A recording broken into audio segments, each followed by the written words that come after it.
Good evening, everybody. It's Friday, and I am Nick Reck, physical therapist at Reck Physio in Grand Island, Nebraska. Tonight, I'm going to be talking about strength training in older adults and how to stay strong or get strong as you're getting older. If you're on here live, just drop a comment, type live, or if you're on the replay, type in replay. If you think this information is good and helpful, putting a comment or a like helps the Facebook algorithm send it to more people, so that'd be great. So, getting strong.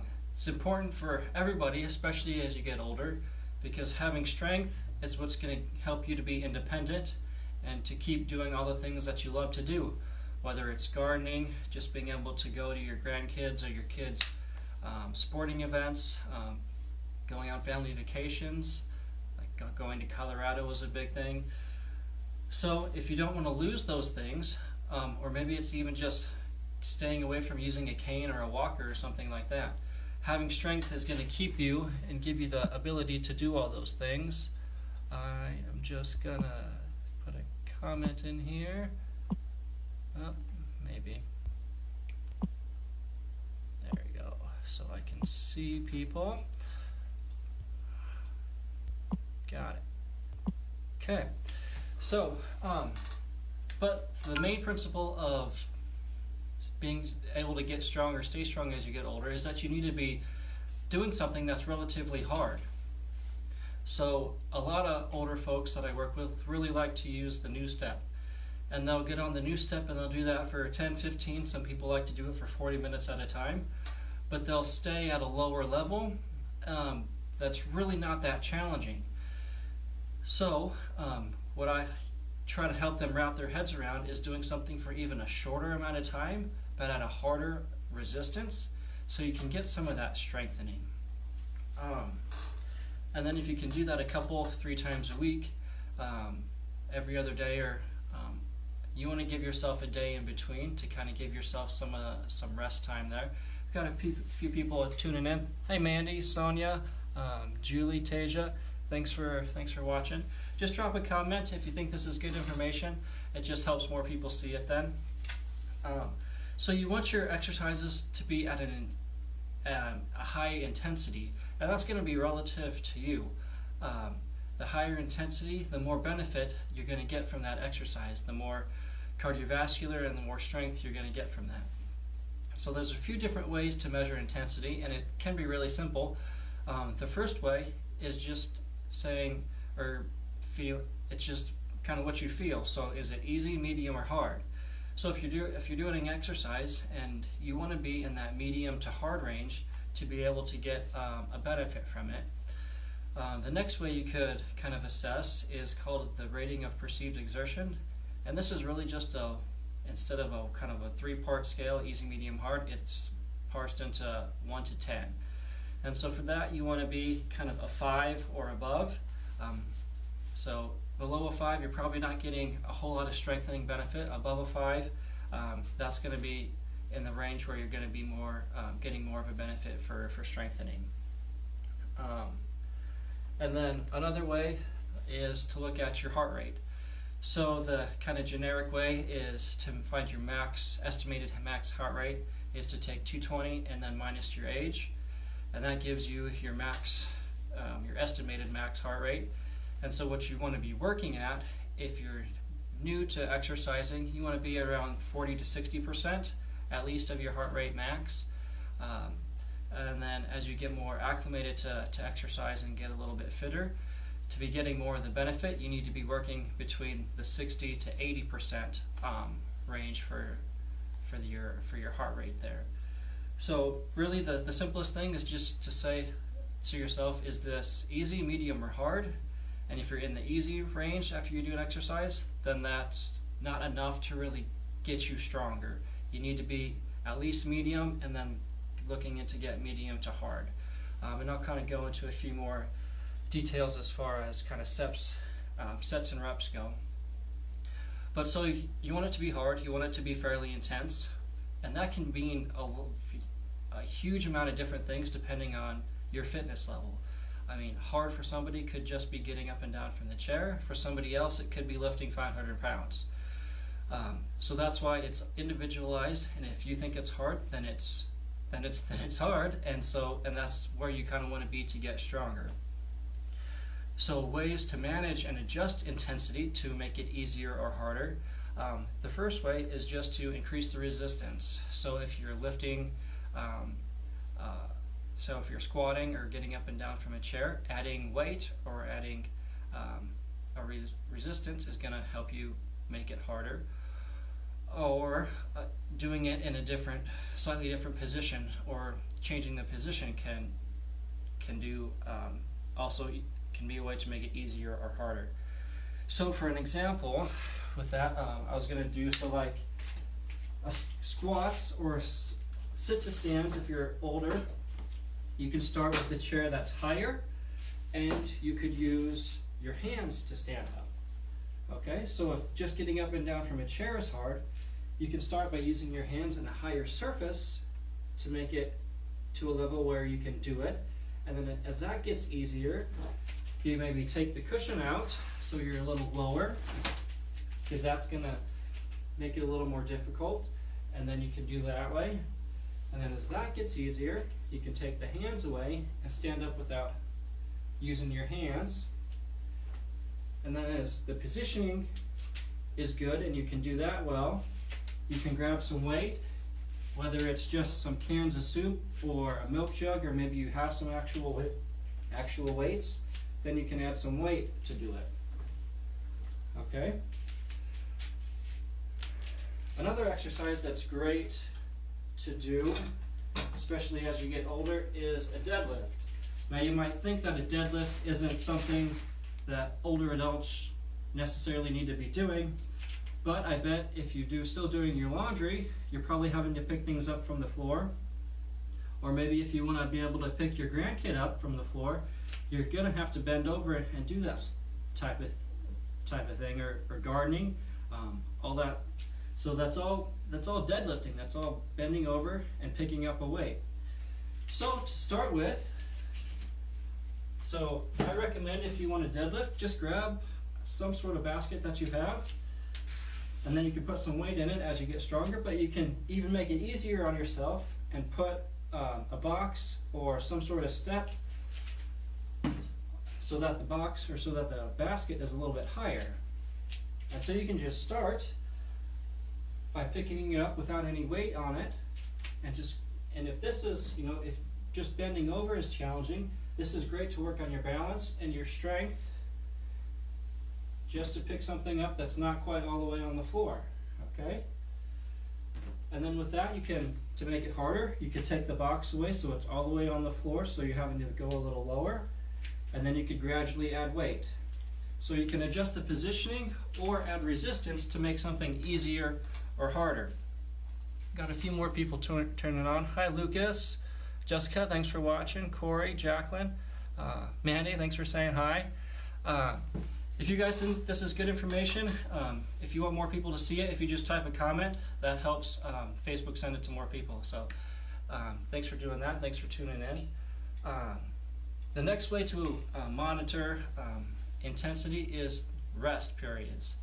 So starting out, you probably will do an exercise, and then you might need, if you're really low level, just starting out, you might need to rest for a minute or 2 or 3 or whatever it takes to kind of get to a point where you feel like you can go again. And then as you get stronger and fitter, you're going to want to decrease those rest periods, and that's going to be another way to increase the intensity, is resting less between exercises or between sets, or even between reps, depending on where you're at.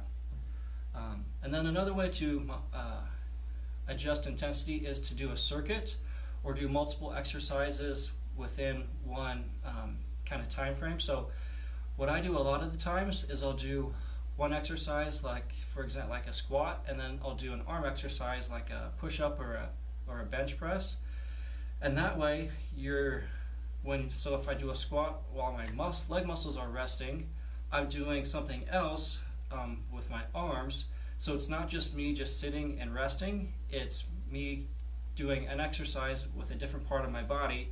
So it's kind of relative rest for the legs while I'm doing the bench press.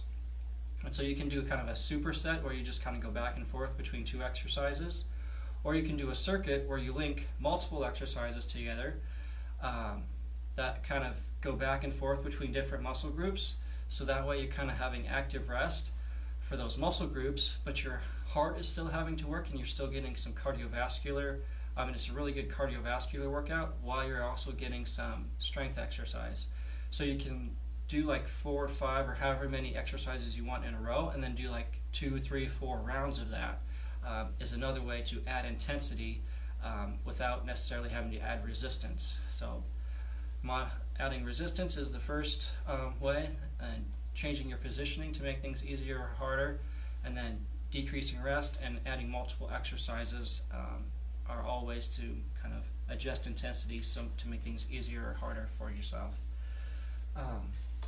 So then I want to talk about reps and sets a little bit. So if anybody has any questions, just drop a comment in the chat and I'll try to address that.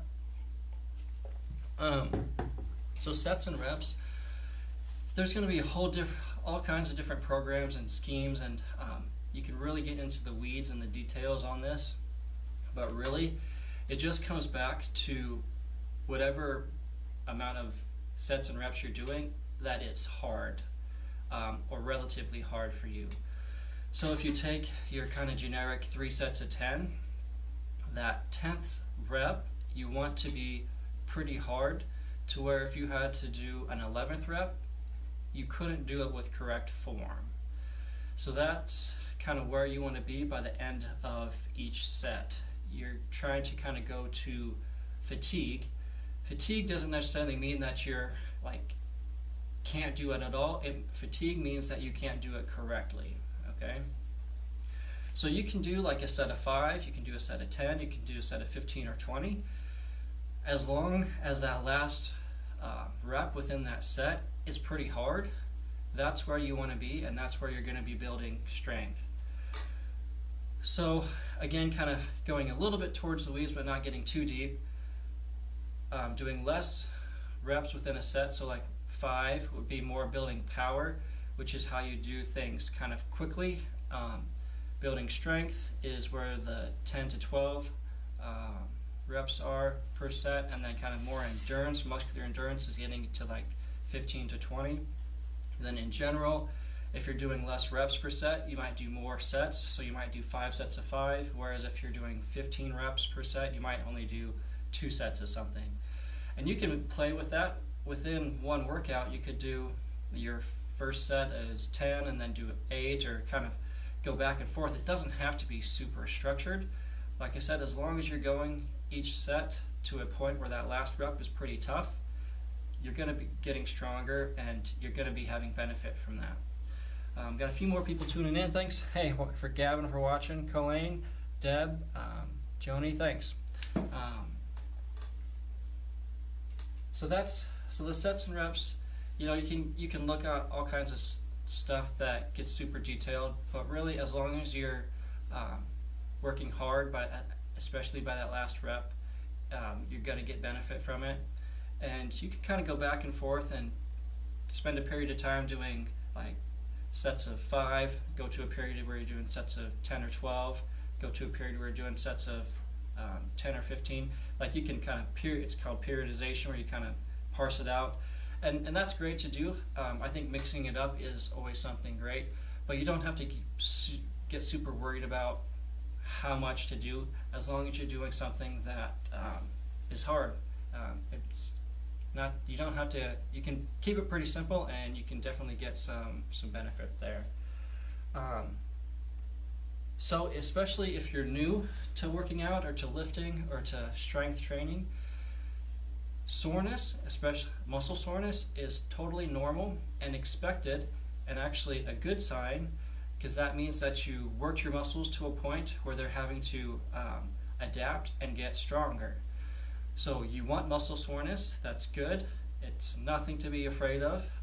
It might be around for a day, 2, sometimes 3, but it'll go away, and then you can during that period, just try to keep moving, do something that's relatively easy, keep your body moving, and then as the soreness goes down, go back to the your exercise routine.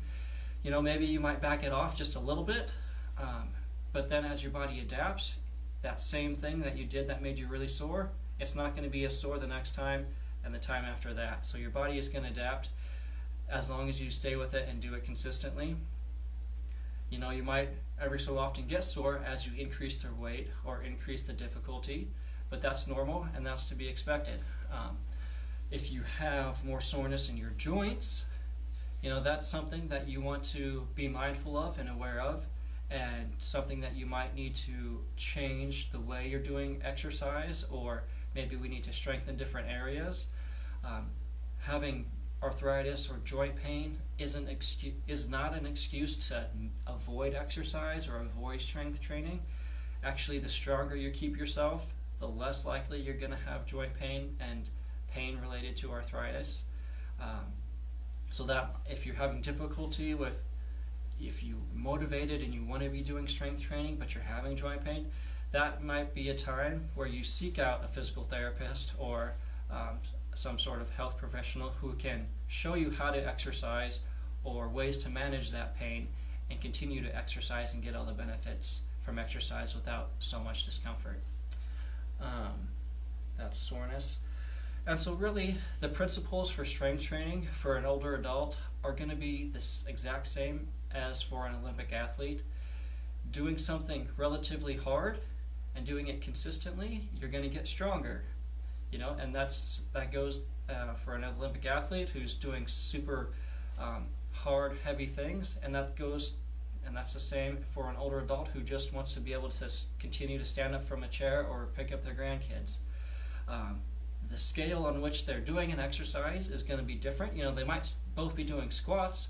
The Olympic athlete might be squatting 500 pounds, and the squat for the older adult or for the grandma who wants to get up from a chair is just standing up and down from a chair. It's the same principles, it's the same movement, we're just different scales. You know, and so that kind of goes back to making sure it's hard.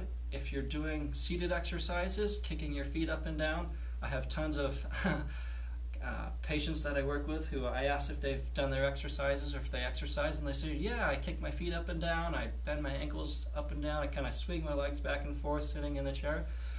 That's great, that's awesome to keep moving, but that's really not going to be hard enough to stress your system.